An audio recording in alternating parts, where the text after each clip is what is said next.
Welcome to Better Sex, where you get the information and inspiration to create and enjoy your best possible sex life. Join your host, sex therapist Jessa Zimmerman, as she brings you expert guests, helpful tips, knowledge, and strategies to improve your intimate relationships.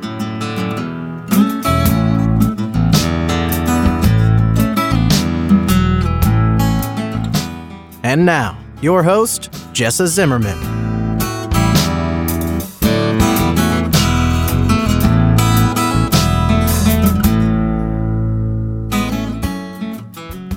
Hey, it's Jessa, back for another episode of the Better Sex Podcast. And I want to say I am delighted that you're here listening. I know that at this point in time, there are millions of podcasts with, I can't even remember the statistic, like thousands of new ones every day, something like that. So anyway, just delighted that you found me and that you're here and that you're choosing to spend your time with me. I want to make sure that you know that you have the opportunity to join my mailing list and then get access to free webinars every month that are largely Q&A. So my idea about this is that I might share some information at the beginning, but I'm largely available to answer questions. So if you have questions about the show, about some of the topics or the guests, about sex therapy, about sex in general, I'm going to do my best to answer them. So I would love to have you be a part of that if you would like. You can join my list really easily at bettersexpodcast.com. You'll see it under the Join and Support tab. So if you're interested in that, you will get some emails, right? Hopefully you'll find that interesting and helpful, articles and tips and stuff like that I would send out. But you do get access to these webinars too. So join me if you like. Today's episode is a little bit of a next step in a topic I covered before with Jenny Dawn. I can't quite remember the number of that episode. It might have been 13, about masculine and feminine energy. Different, I want to say, than masculine or feminine gender identity. It's not about being a man or a woman or anything in between. It's about these energetics that we all hold. Now, in the episode I did with Jenny, she was defining these and examining these and understanding the interplay between them. And my guest today does a little bit of that, but she really focuses on how this becomes a problem in a relationship and what to do about that. So Dr. Sharon Cohen is my guest today. She's passionate about this stuff. She's really fun to listen to and talk to. And she's been in mental health for a long time, but she's sort of geared her business now towards coaching powerful women who have been unable to find a satisfying love relationship, to examine exactly what's going on with this and fixing it. So I hope you get a lot out of the show.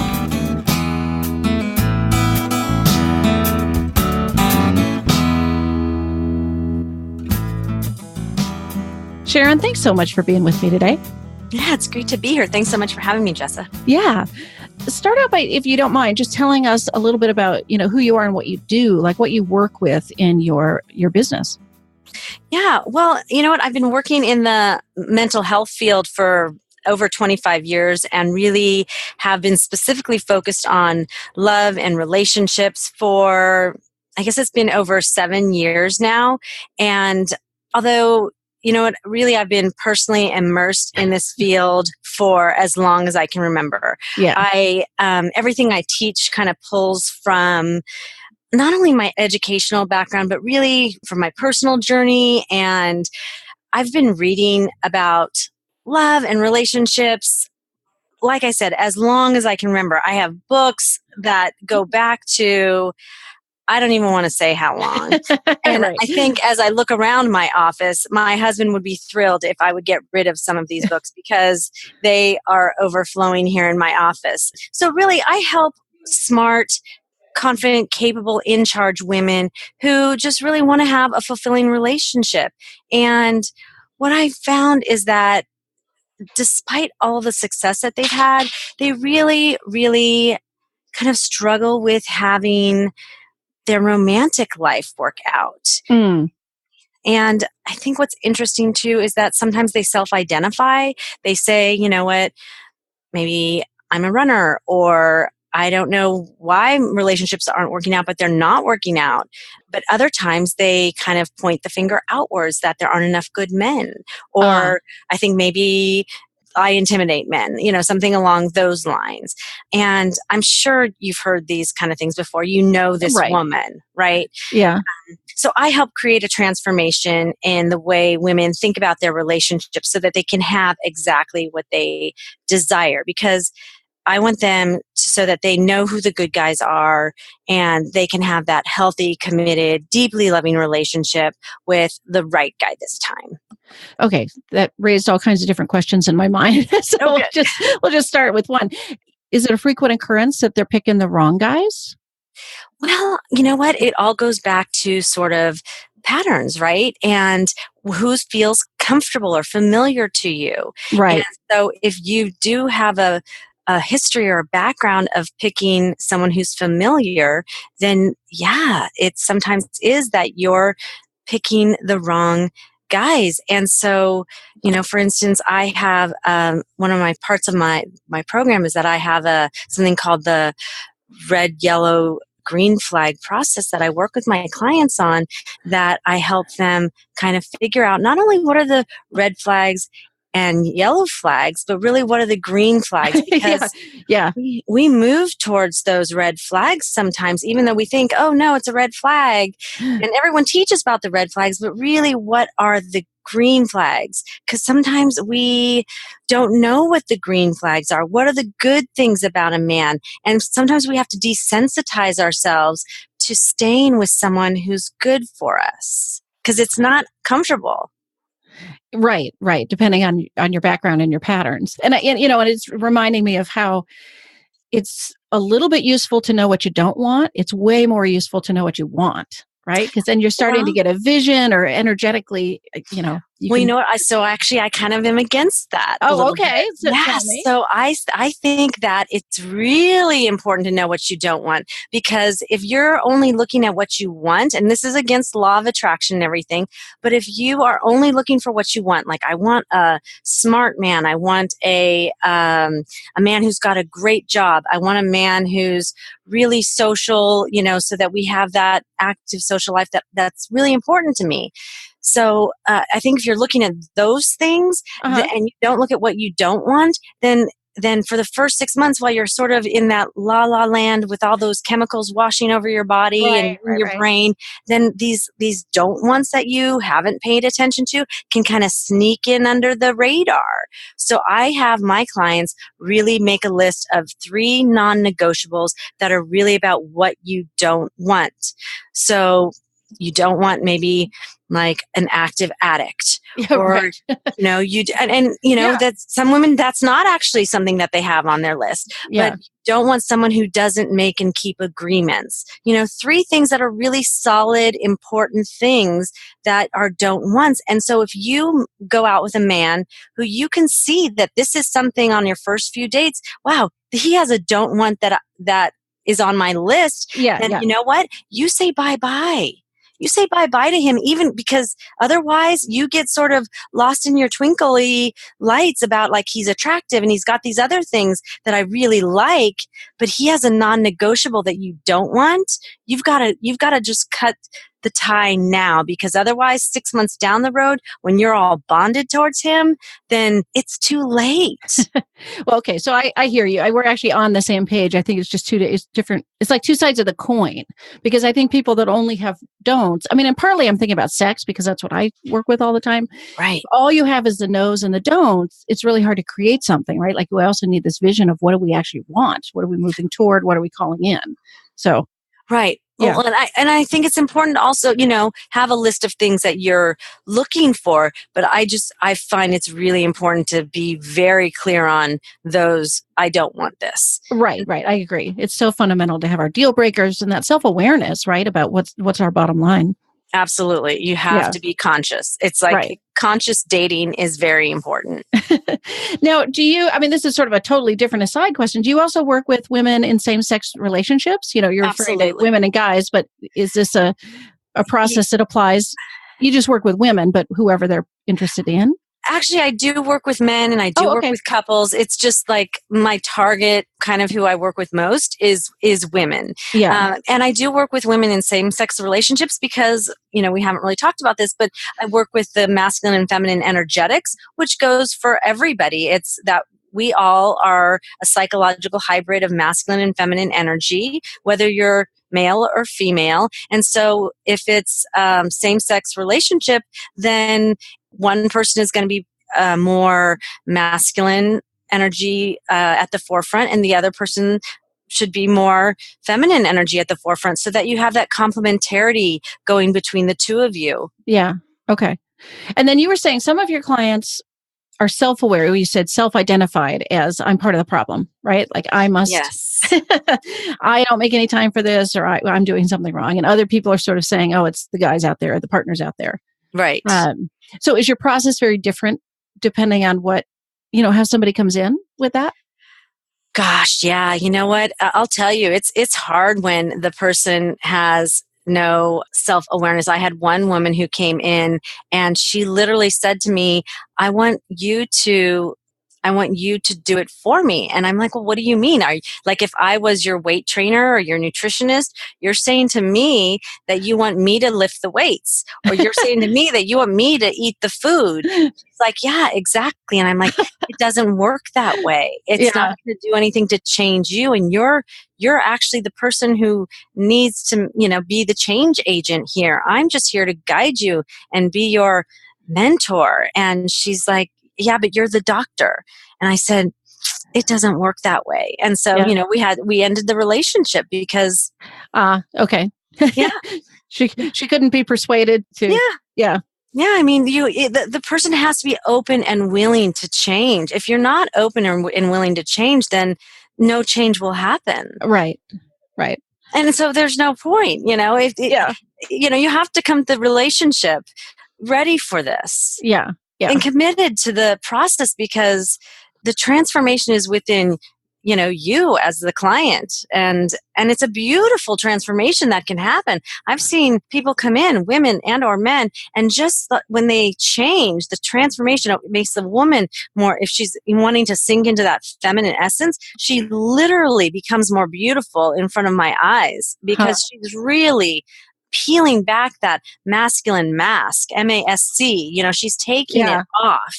And the man sort of, rises up in his, respectability, because he's owning it. He's owning that sense of, I want to be more protective. I want to cherish a woman's feelings, and he's willing to take that on.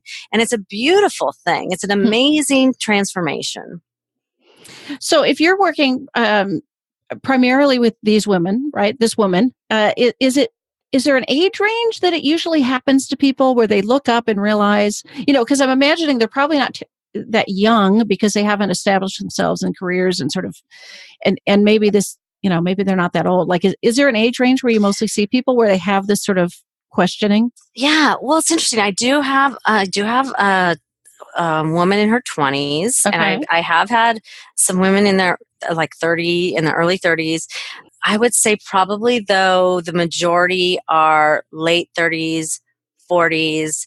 And then I do have some women who come to me like at 60, or late 50s. And it's just, I think what's happening is it's a life transition, a late divorce or being widowed. Yeah. And suddenly they're having to come to this place of like, I've never dated, or, the dating that I did was so long ago. And I'm really nervous about getting out there in this new landscape that just seems so foreign to me, and I've not been naked with someone in so long. And this just sounds horrific to me, Right.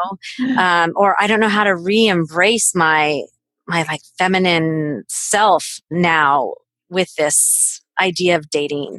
Yeah. So we really kind of have to, again, take off the veils of vulnerability, because they've just been with someone for so long, and maybe the divorce hasn't been an easy one or a kind one. Right.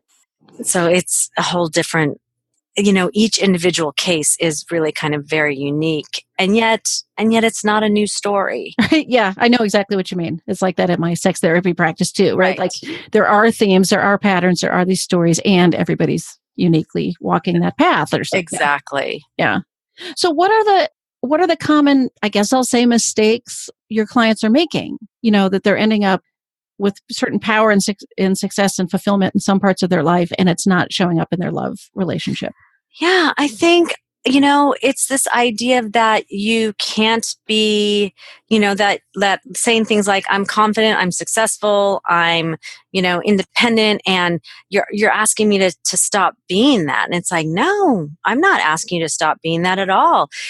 Be that. Be all of that. And that's for your work life, Don't stop being that. But it's just saying, when you say you're independent, great. If you want to be independent completely, then you don't want to be in a relationship, because when you're in a relationship, you're interdependent. Right. You're right. with somebody because, when you come together with somebody, you want to stand side by side with them and hold hands. And that's not independent anymore. Mm-hmm. And so it's kind of reframing a lot of these things that I think strong, confident, independent women are like, I don't know, they're kind of they dig in their heels and say, you're taking something away from me. And it's like, I don't want to take anything away from you. I want to hand you something. I want you to realize that there's just, if you want a companion in your life and in your bed and to travel with, then you've got to reframe what you're thinking that it is to have a man by your side. Okay. So it sounds like largely the thing they're struggling with is the masculinity, like this persona that or not persona, but this part of themselves they've had to be at work to be successful, to be powerful, independent, just isn't getting balanced out inside themselves and then in their relationship. Right. Well, and if you think about a lot of successful women have had to be in rooms with a lot of men, not necessarily always, but a lot of times. And so they've learned this way of speaking and thinking and acting and behaving that is a little bit more on that masculine edge. And so they've learned when they get into this relationship area, they double down on strategizing and doing. And when they do that in relationships, it can turn men off who are also in that masculine energy when they just want to be in the feminine essence. They want to be around a woman who is okay with them being the leader, who makes the offers and suggestions and sets the plans. And the woman says, oh, that would feel good, or that sounds really nice, or what, that doesn't feel good or comfortable. And what would you think about maybe going somewhere different? Mexican food doesn't sound good tonight. I'd feel like something a little bit lighter tonight, something just where you're talking more about your feelings rather than changing the date, and saying, no, I don't want to go there. I want to go here instead, where it's just it's a nuance, but it's a nuance that makes a huge difference in how a man receives that information.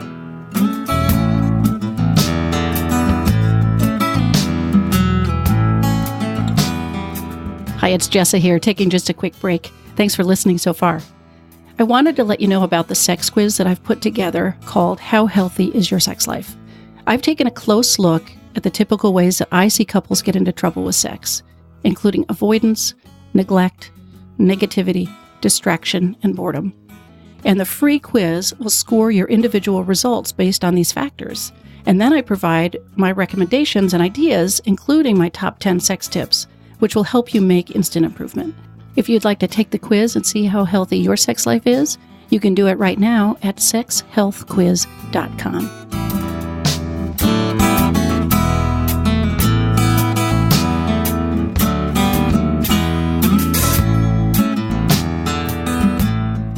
So do you find, or maybe these people wouldn't come in to see you, but I'm imagining, again, if we're sticking with heterosexual relationships for a second here. Sure. There are probably relationships where the man is residing in more feminine energy and the woman's in her masculine, and that's working, right? Totally. Because as long as there's a polarization, kind of a little bit of space between the two, that's Absolutely. Absolutely. I mean, I was just with a woman last night and she was talking about like having always been a tomboy and actually how her dad didn't really accept that about her. He was always trying to put her in frilly dresses and he would actually reward her, say, how about I take you out for ice cream if you put this dress on that has frills on it and whatnot. And it was like, oh, that's a little heartbreaking. And I said, well, and she's been married a couple of times. And I said, so have you been the masculine energy or the feminine energy in your relationships with your husbands? And she said, I guess I've always been the masculine energy. And I'm like, and are you comfortable with that?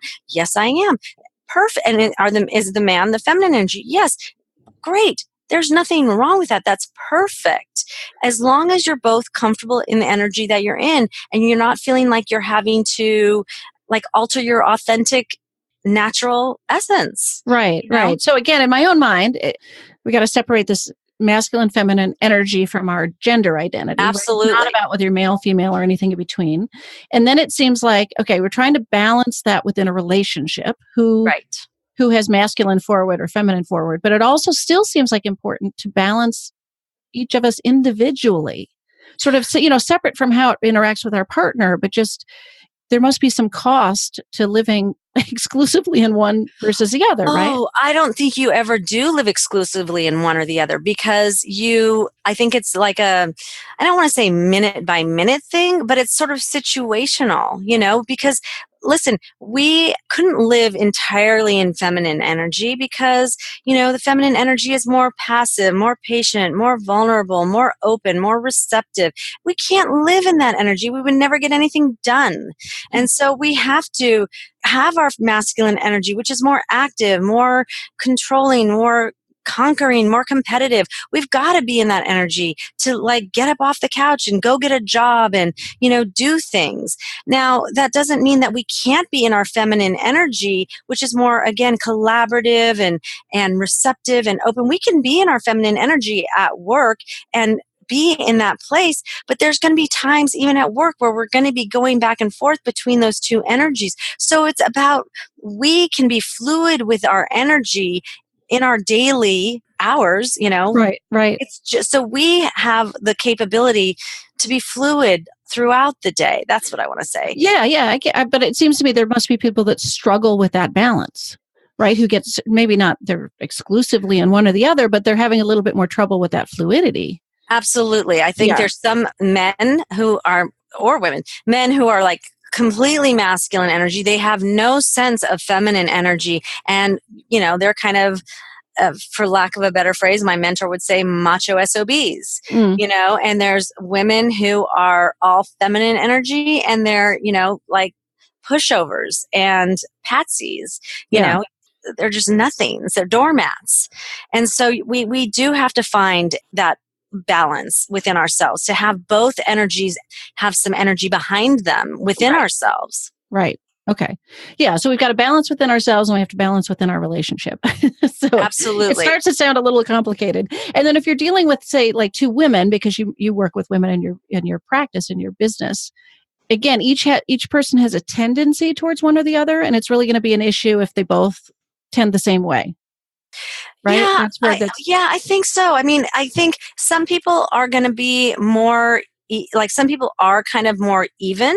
They both are maybe both a little, kind of more equally masculine and feminine energy. And so they might be attracted to each other because they are more equal. Because some people are going to be more highly masculine and small feminine. And some are more big feminine, small masculine, and they're going to be attracted to each other. And then some people are kind of like more equally of both, and they'll be attracted to each other because but so then what they need to do is kind of work out like, so one of the things I do, let me back up. Yeah. So one of the things I do is help people with their communication so that if I start a communication with you that's in my masculine energy, then the other person's going to respond with their feminine energy. And so the communication flow is what's really important, so that we don't get confused with who's who in this moment in time.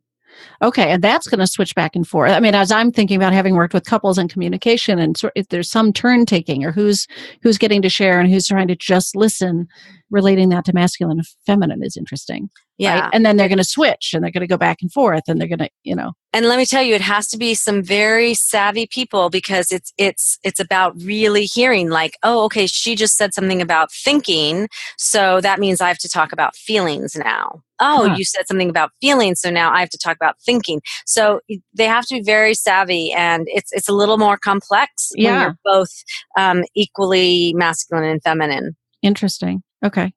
And when you come into the relationship knowing that we're going to be switching back and forth in this role, between us. Right.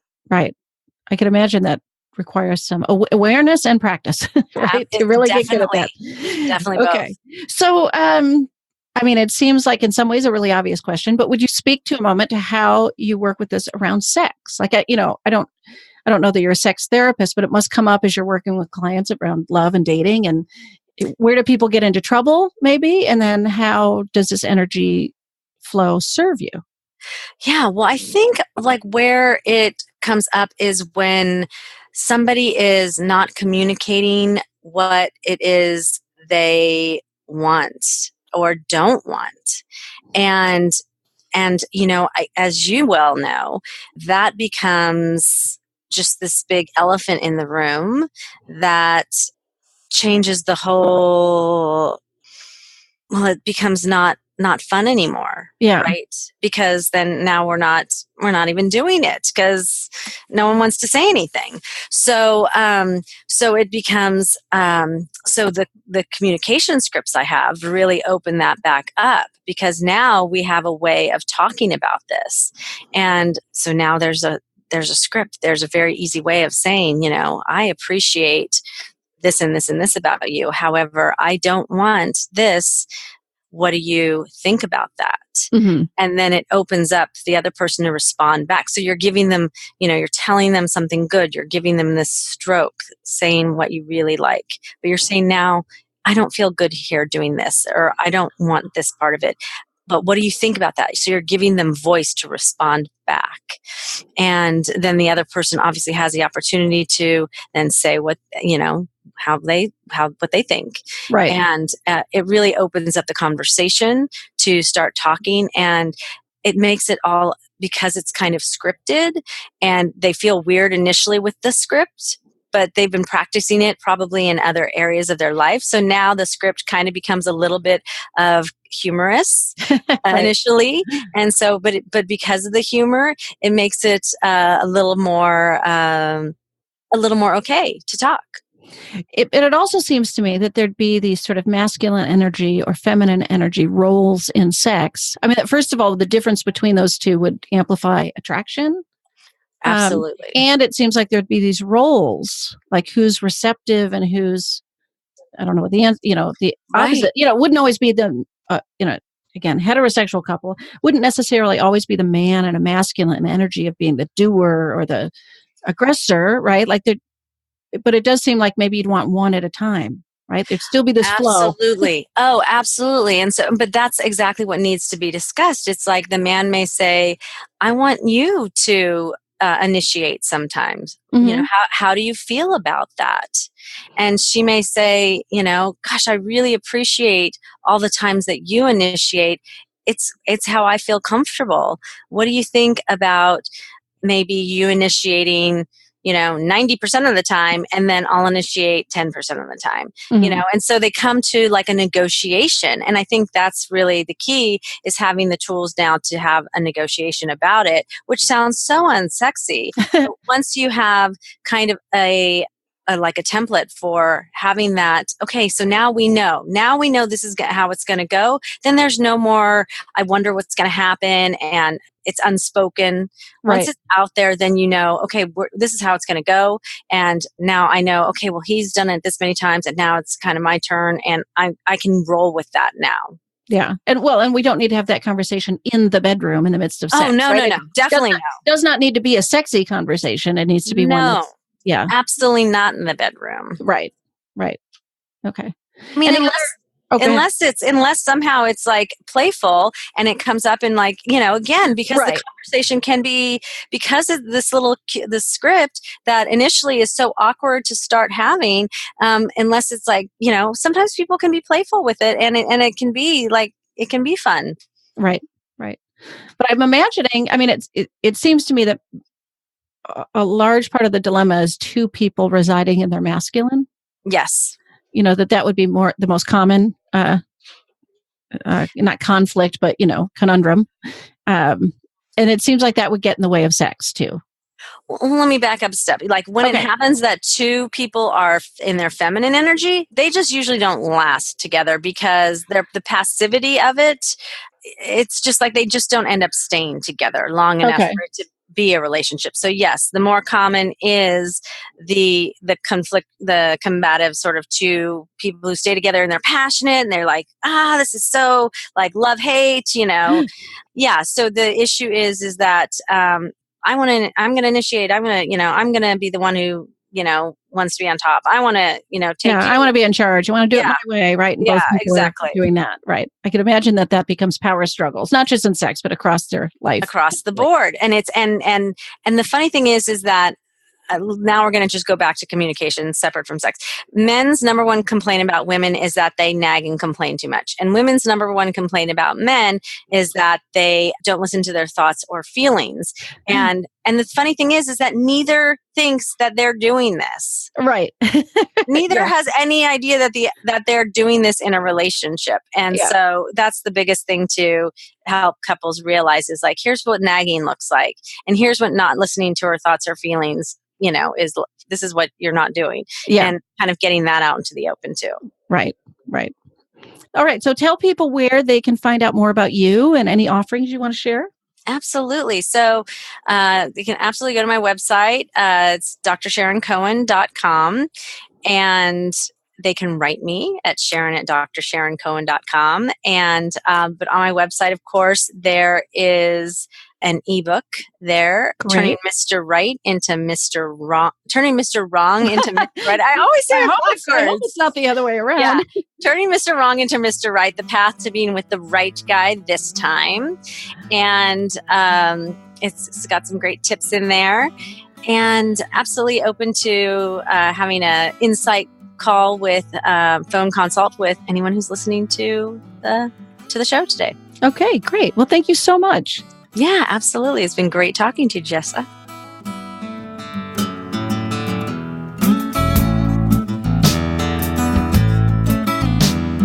You've been listening to Better Sex. Please visit our website, bettersexpodcast.com, for show notes and additional episodes.